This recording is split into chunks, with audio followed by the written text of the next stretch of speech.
Ravi de vous retrouver pour cette nouvelle émission. Vous le savez, chaque mois, on vous présente les enjeux du milieu du handicap et l'inclusion. Et aujourd'hui, ce mois-ci, on s'intéresse au fondement même de cette association, de ces APEI, les associations de parents d'enfants en situation de handicap. Nous sommes ici au siège de l'APEI de Lens, dans une salle, la salle Marie-André Pau, là où les familles peuvent se rendre quotidiennement. On va se rapprocher de deux présidents. Monsieur Jacques Brelot, président de l'APEI de Lens et environ, et monsieur Éric Carlier, président des Nains-Carvin. Bonjour messieurs. Dites-moi, pourquoi d'abord avoir créé ces APEI ? Il faut se rappeler que dans les années 50, il n'y avait aucune solution pour accompagner les enfants. Ils ne pouvaient pas aller à l'école, ils ne pouvaient pas aller travailler, aucune structure ne pouvait les accompagner. Et progressivement, je dirais à l'âge adulte, ça se terminait par l'hôpital psychiatrique. Donc ça, c'était inadmissible pour les familles. Donc des mamans comme Marie-André Pau se sont prises en main. Elles se sont regroupées avec quelques familles pour commencer à apporter des réponses. Et on a vu là apparaître des réponses pour accompagner les enfants d'abord, essayer d'avoir des éducatrices. Donc les parents se sont retroussés les manches. Ils ont osé investir des maisons pour progressivement accueillir des petits groupes. Et alors justement, quelles ont été ces grandes réalisations ? Alors ces grandes réalisations, donc, ça a commencé par les enfants, donc créer des établissements particuliers, des spécialisés, donc avec des professionnels pour apporter des solutions et un accompagnement éducatif aux enfants allant généralement de 6 ans à 20 ans. Et progressivement, ces enfants ont grandi. Il a fallu créer des structures pour les aider à travailler, comme les ESAT maintenant, ou trouver aussi des formes d'habitat. C'est là qu'on a vu apparaître également des foyers pour accompagner ces adultes. L'accompagnement sur tous les domaines de la vie finalement. Quel est le mode d'organisation, Éric Carlier, de ces APEI ? Alors les APEI sont comme toute association, elles sont régies par la loi de 1901. Elle est composée d'un conseil d'administration composé de parents, d'amis ou de personnes en situation de handicap. Pour nous aider dans la prise de décision, on est aidé par des salariés car nous gérons plusieurs établissements et des centaines d'emplois à la clé. Alors vous avez raison de le rappeler. Alors je vous donne juste quelques chiffres. Alors j'ai mes petites notes, je suis désolée, je triche un peu. 8 APEI dans le département du Pas-de-Calais, c'est 5450 personnes accompagnées, mais c'est aussi 1680 adhérents sans établissement. Et surtout, vous le disiez, 2660 professionnels, un maillage du territoire très important. Parlons de ce mouvement parental. Est-il un mouvement militant ? Oui, toujours, et depuis sa naissance, que c'est important. Et c'est un long combat qui n'est pas terminé. Même encore aujourd'hui, on a encore des enfants ou des adultes qui n'ont pas de solution. Donc, militants, aujourd'hui, notre problématique, c'est par exemple de s'adresser aux candidats aux élections présidentielles, de leur dire, faites-nous pour une fois un vrai programme pour les enfants et les adultes handicapés. Prenons un pari, qu'en septembre, tous les enfants aient une solution, un accompagnement digne.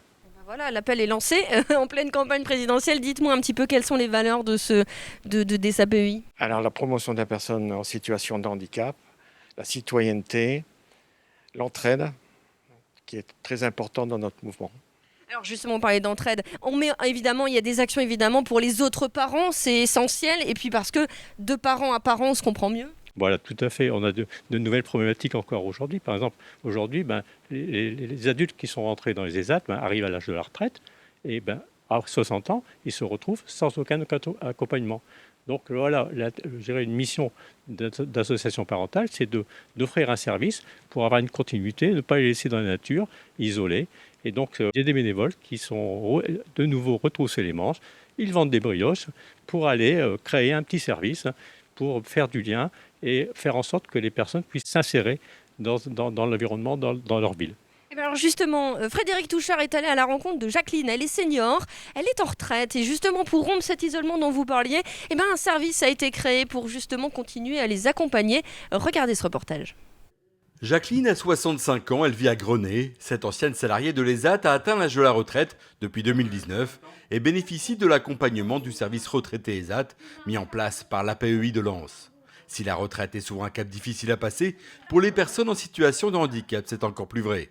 Lors de la sortie de l'ESAT, c'est-à-dire la mise à la retraite des personnes, on a découvert qu'il n'y avait plus rien. C'est-à-dire que presque la personne perdait presque son statut d'handicapé. Alors que ces personnes avaient été encadrées pendant toute leur carrière presque adulte, si vous voulez. Et puis tout à coup, plus d'encadrement, plus rien. Avec l'aide de 2 anciennes salariées de l'APEI, du président et de quelques parents, Michel a décidé de combler ce vide. Elle a eu l'opportunité de créer ce service associatif visant à lutter contre l'isolement de ces personnes en retraite. Grâce à un appel à projet, une prime a pu permettre l'embauche d'une salariée. Ainsi, Corinne vient régulièrement à la rencontre de ces personnes et les aide dans leur démarche. Eh bien, ça apporte le fait que, si vous voulez, on les sort de la solitude. Puisque imaginez ces personnes à domicile constamment. Donc ça a apporté le fait qu'on a pu les mettre en lien avec des services communaux là, qui ont des clubs. Donc ça permettait, si vous voulez, à ces personnes de partager des instants avec d'autres, de garder un lien social, de pouvoir continuer à sortir de chez eux, à s'inclure dans la société en somme.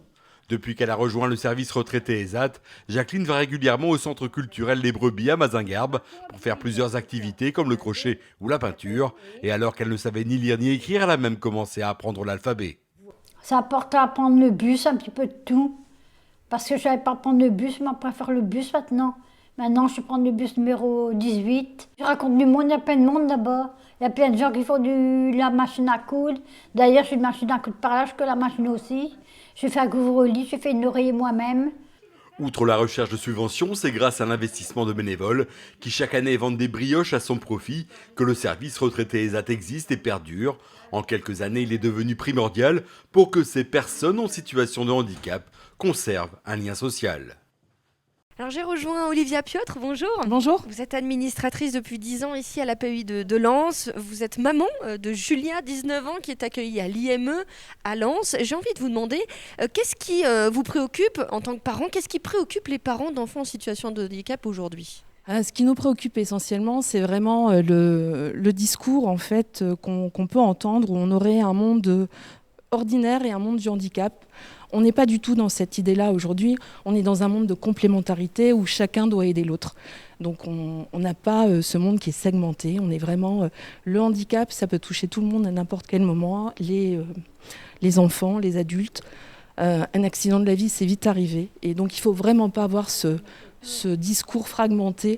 Et ça nous préoccupe parce que on travaille sur l'inclusion, en fait, aider au mieux les personnes en situation de handicap à vivre au mieux et s'épanouir dans la vie d'aujourd'hui. On ne peut pas le faire sur un monde qui est fragmenté et c'est pas ça la réalité. La réalité, voilà, c'est ça, c'est qu'on ne peut pas opposer les structures et le milieu ordinaire. Une autre préoccupation, c'est évidemment le manque de place. C'est indéniable ce manque de place, c'est vraiment pour tous les gens qui ont aujourd'hui des enfants ou des jeunes adultes en situation de handicap. Les places sont déficientes partout. C'est 3 ans d'attente quand on veut partir sur des foyers de vie par exemple. Et c'est vraiment anxiogène en fait pour les parents et pour les personnes accompagnées. On nous promet plein de choses. Les promesses sont faciles, mais les actes ne viennent pas. Quoi faire après? C'est changer sa vie, arrêter de travailler. C'est compliqué, vraiment. Ouais, et puis vous en parlez bien parce que vous êtes directement concerné. Peut-être un espoir quand même, ces associations de parents où c'est un lieu d'échange, où on peut trouver des conseils, c'est important. Alors c'est vraiment le point d'espoir effectivement parce que on s'aperçoit qu'avec les parents, les accompagnants, les personnes porteurs de handicap qui sont accompagnées et aussi les professionnels, on arrive à travailler tous ensemble, faire des projets personnalisés qui permettent vraiment d'avoir de l'espoir sur l'avenir et permettre à chacun de s'épanouir au mieux. Bah oui, c'est important. Un des projets justement à Saint-Omer, la maison de Jean-François, un lieu pour les personnes en situation de handicap, mais aussi les familles qui trouvent un peu de répit. Reportage de Sébastien Boé. Activité jeux de société cet après-midi pour Doriane, bénévole depuis 2 ans à la maison de Jean-François. 2 fois par semaine, elle vient animer les différents ateliers, cuisine, lecture, couture, jeux ou encore balade. Après 41 ans passés dans un salon de coiffure, c'est une suite logique pour cette jeune retraitée. Ça m'a permis surtout de continuer d'avoir des rapports avec les personnes, puisque j'étais dans la coiffure et qu'effectivement, ça me manquait un peu. Donc d'être avec eux et de faire plein de choses, c'est quand même intéressant. Voilà. Et ça nous apporte à nous aussi. Et eux, ça leur apporte, mais moi, ça m'apporte aussi surtout de communiquer et puis de les comprendre, d'essayer de les comprendre. Comme Doriane, ils sont 13 bénévoles à la maison de Jean-François, un service associatif créé il y a 42 ans, en 1980, sur les fonds propres de l'APEI de Saint-Omer pour des personnes sans solution. Aujourd'hui, 45 adultes y viennent régulièrement et profitent des activités proposées comme Victor et Martine. Chez moi, je m'ennuie en fait. Du coup, quand je viens ici, je fais des choses et c'est intéressant et je rencontre beaucoup de monde. On voit autre chose, on voit des amis, des copains, des copines, tout le monde, bénévoles, les civiques, tout le monde. Allez, bon après-midi. Merci. Nathalie est la maman de Ludovic. Elle dépose son fils 2 après-midi par semaine, ce qui lui offre un petit moment de répit. Ça me permet de souffler et de m'évader, entre parenthèses, de m'occuper un peu de moi. C'est d'évasion, un échappatoire. Et Ludovic, je le sens très bien ici, en fait, avec toutes les activités qu'il fait, aussi bien culinaires que manuelles. La maison de Jean-François, c'est un peu comme une belle et grande famille. Il suffit de voir les sourires sur les visages. Voilà pour ce beau projet à Saint-Omer rendu possible grâce à une équipe de bénévoles, bien entendu. Je suis avec Cédric Bouchard et Christopher Watrin. Bonjour à tous les deux. Vous êtes travailleurs en ESAT ici à Lens et vous êtes aussi administrateur de l'APU de Lens. Alors Cédric, je me tourne vers vous. Pourquoi vous avez voulu être administrateur ? Parce que voilà, je voudrais prendre des décisions pour aider les personnes déficientes intellectuelles. On a besoin d'aide.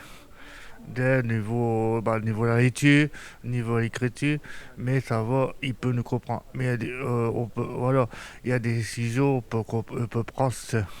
Vous pouvez prendre des décisions et puis vous représenter finalement les personnes qui sont accompagnées. Oui, vraiment accompagné. Et puis ça fait du bien si des personnes difficiles handicapées avec sa administration. Bien sûr, hein, mais c'est très très bien. Vous aussi, Christopher, vous faites partie de ce conseil d'administration. Pourquoi ? Pour quelles raisons vous avez voulu en faire partie ? Déjà, je fais partie de administration pour arrêter de se moquer de moi et changer des regards des gens parce qu'il y en a beaucoup qui se moquent de moi et moi j'aime bien vivre avec un handicap et comme tout le monde, je suis un gens qui vit avec un handicap mais de l'autre côté, je suis comme Cédric, des gens normaux. Des gens normaux. Votre place est aussi là, du coup. Et c'est quoi votre objectif ? C'est d'aider les jeunes, c'est ça ? Oui, c'est d'aider les jeunes à rentrer au CAT pour faire montrer le travail, visiter les AT à tous les jeunes qui sont comme nous handicapés, mais qui ont aussi leur place ici comme nous. Voilà, un engagement. Et, travailler dans la bonne humeur et puis dans la joie. Travailler dans la bonne humeur et la joie. Merci beaucoup à tous les deux. Cette émission touche à sa fin. Le mois prochain, on s'intéressera justement, messieurs, au travail. À bientôt.